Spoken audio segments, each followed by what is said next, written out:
Part 1. I still remember the first time I heard about the disappearances. It was a hot summer afternoon, the kind where the air feels heavy and time seems to slow down. I was lounging on the porch, sipping on a glass of iced tea, when Mrs. Thompson from next door hurried over, her face pale and eyes wide with fear. "Did you hear?" she asked breathlessly. "Another one's gone missing near the lake." The lake, officially called Silverwood Lake, was the pride and joy of our small town. Its crystal-clear waters and picturesque surroundings made it a favorite spot for picnics, fishing, and summer swimming. But recently it had become the center of a growing mystery. People had started disappearing one by one with no trace left behind. The first to vanish was Old Man Jenkins. Everyone thought he had just wandered off, given his age and occasional confusion. But then, a young couple, Amy and Jason, disappeared during a late-night swim. The town was on edge, whispers of something sinister in the water spreading like wildfire. That day, as Mrs. Thompson stood on my porch clutching her apron and looking like she'd seen a ghost, I felt a chill run down my spine. My friends and I, always up for an adventure, decided it was time to get to the bottom of this mystery. We gathered that evening at our usual spot, the old treehouse in Tom's backyard. There was Tom, the natural leader with his rugged charm, Sarah, the brains of our group with a knack for solving puzzles, Mike, who was always ready for a challenge, and me, the narrator of this unfolding nightmare. "We need to find out what's going on," Tom said, his voice low but determined. "People are scared and someone needs to do something." Sarah nodded, her face serious. "There's definitely something strange about that lake. We should start by looking into the history of the place. Maybe there's something we're missing."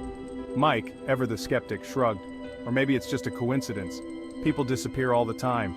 "Not like this," I interjected. "Not in our town and not all around the same place." We spent the next few days researching, combing through old town records and talking to the elders who had lived here all their lives. What we found was disturbing. Stories of drownings, mysterious accidents, and even whispers of a curse. It seemed the lake had a dark history that had been buried and forgotten. One evening, as the sun dipped below the horizon and shadows stretched long across the town, we decided to visit the lake. Armed with flashlights and a sense of determination, we made our way to its shores. The water looked calm, almost serene, but there was an eerie stillness to it that set my nerves on edge. We split up, each of us taking a different part of the shore to search for clues. As I walked along the edge, the flashlight beam cutting through the gathering darkness, I couldn't shake the feeling of being watched. The air was thick with an unseen presence, a silent observer lurking just out of sight. Suddenly Sarah called out, "Guys, over here!" We rushed to her side, finding her standing by an old weathered dock. She pointed to the water where something pale and ghostly floated just beneath the surface. It was an old photograph, waterlogged and faded, but still recognizable.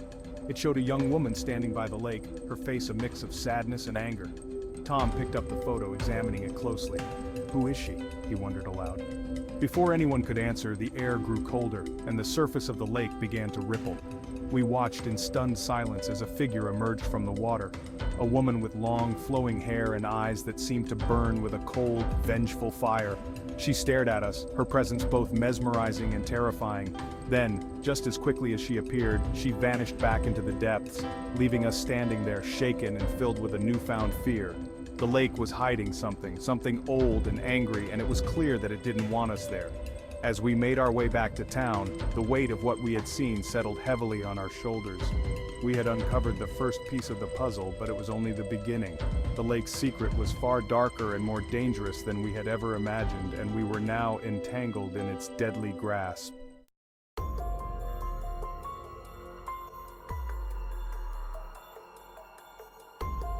Part 2. The following day we regrouped at Tom's house, trying to make sense of what we had witnessed. The photo of the mysterious woman haunted us, her sad and angry eyes etched into our memories. We knew we had to dig deeper, even if it meant putting ourselves at risk. Sarah suggested we talk to Mrs. Winslow, the oldest resident in town. She was known to have a wealth of knowledge about the town's history and its secrets. As children, we had often been scared of her rambling stories, but now, we hoped she held the key to our mystery. We arrived at her small, creaky house on the edge of town, the scent of old books and lavender greeting us as we stepped inside. Mrs. Winslow, with her sharp eyes and wrinkled face, welcomed us in, sensing the urgency in our voices. "Mrs. Winslow," Tom began, "we need to know about Silverwood Lake. We think there's something supernatural happening there." She raised an eyebrow but didn't seem surprised. Ah, the lake, she murmured, her voice like rustling leaves. Many stories surround that place. What exactly do you want to know? Sarah showed her the photograph. Do you recognize this woman? Mrs. Winslow's eyes widened as she took the photo, her expression turning grave. This is Lila Gray, she said softly. She was a young woman who lived here over a century ago. Her story is a tragic one. We leaned in, listening intently as she continued. Lila was engaged to a local fisherman, Daniel. They were deeply in love, but one stormy night, Daniel went out to fish and never returned. His boat was found smashed against the rocks, but his body was never recovered. Lila was devastated. She would come to the lake every day hoping for a miracle, until one day, she disappeared too. Mrs. Winslow paused, her eyes distant. Legend has it that Lila's spirit haunts the lake, driven by grief and anger. She's believed to be responsible for the drownings and disappearances. A chill ran down my spine as the pieces started to fall into place. Do you think she's dragging people into the lake? I asked, my voice barely above a whisper. Mrs. Winslow nodded solemnly. It's possible. Spirits like Lila's, consumed by sorrow and rage, can become vengeful. They seek out the living, perhaps trying to fill the void left by their loss. We left Mrs. Winslow's house with heavy hearts. Our understanding of the situation deepened, but our fears amplified. It was clear that we were dealing with something far beyond our comprehension, a spirit fueled by centuries of pain. That night we met at the treehouse again, our faces illuminated by the dim glow of a lantern. We need to find a way to communicate with her, Sarah said, her eyes determined. If we can understand what she wants, maybe we can help her move on. Tom nodded. But how do we do that without becoming her next victims? I've been reading about old rituals and seances, Sarah said. There's one that might work, but it's risky. We'll need to perform it at the lake at midnight. Mike looked uneasy, but he nodded. If it means stopping the disappearances, I'm in. We all agreed, the weight of our decision pressing down on us. The next night, we would return to the lake, not just as curious teenagers, but as would-be mediators between the living and the dead. The thought of confronting Lila's spirit terrified me, but I knew it was the only way to uncover the lake's secret and put an end to the town's nightmare. As we parted ways, the moon casting long shadows over our path, I couldn't shake the feeling that we were being watched. The lake's secret was calling to us, and we had no choice but to answer.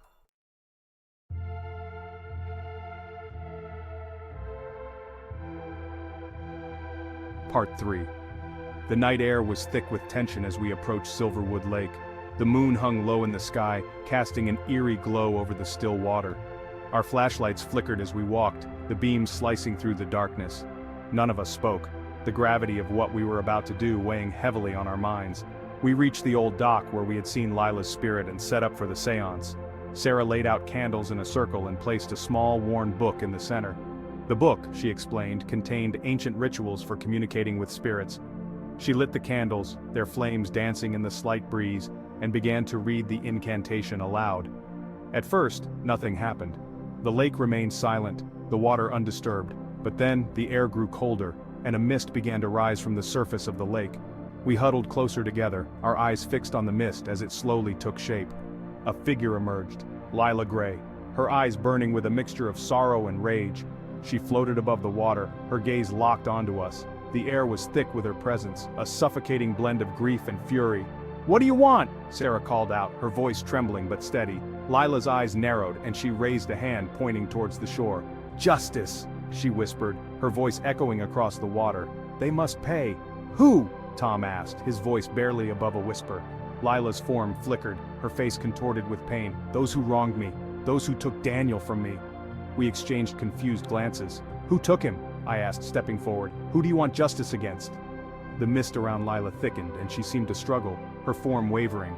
"The townspeople," she said, her voice barely audible. "They let him die. They covered it up." Our hearts sank. If what she was saying was true, our town had a dark secret of its own, buried deep beneath layers of time and silence. "How can we help you?" Sarah asked, her eyes filled with compassion. Lila's gaze softened, and for a moment the anger seemed to fade, replaced by a deep, aching sadness. "Find the truth," she said. "Expose the lies. Only then can I find peace." With that, she began to fade, the mist dissipating as quickly as it had appeared. The air grew warmer, and the lake returned to its eerie stillness. We stood there in stunned silence, the weight of her words settling over us. We had our mission now, to uncover the truth about Daniel's death and the townspeople's involvement. It was a daunting task, but we knew it was the only way to bring an end to the disappearances and give Lila the justice she so desperately sought. As we packed up and made our way back to town, the first light of dawn breaking on the horizon, I couldn't help but feel a sense of foreboding. We were diving into a past filled with secrets and lies, and there was no telling what we might find. But we had no choice. The lake's secret was our burden now, and we would see it through to the end, no matter the cost.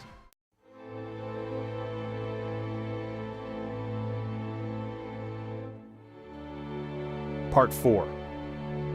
The next morning we began our investigation with renewed determination.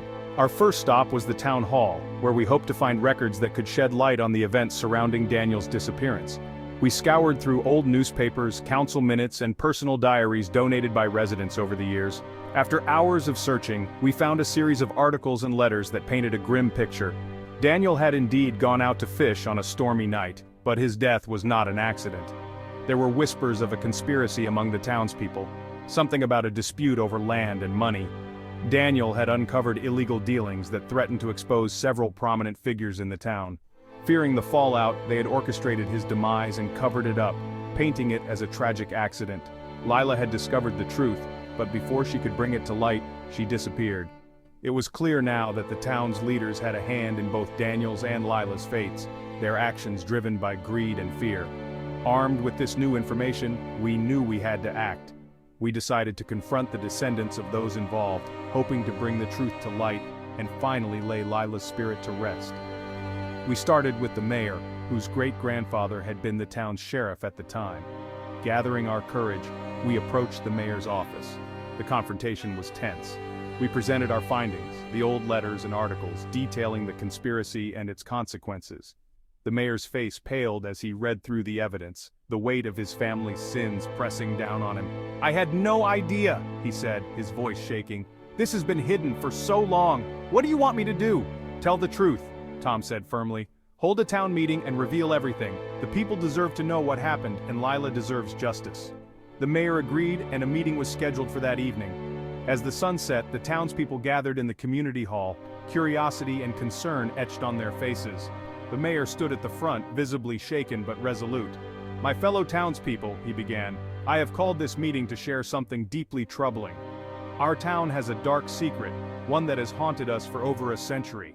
It's time to bring the truth to light." He recounted the story of Daniel and Lila, the conspiracy, and the cover-up, using the evidence we had provided. Gasps and murmurs filled the hall as the shocking truth was revealed. The weight of collective guilt hung in the air, but there was also a sense of relief. The truth, long buried, was finally seeing the light of day. After the meeting, we returned to Silverwood Lake.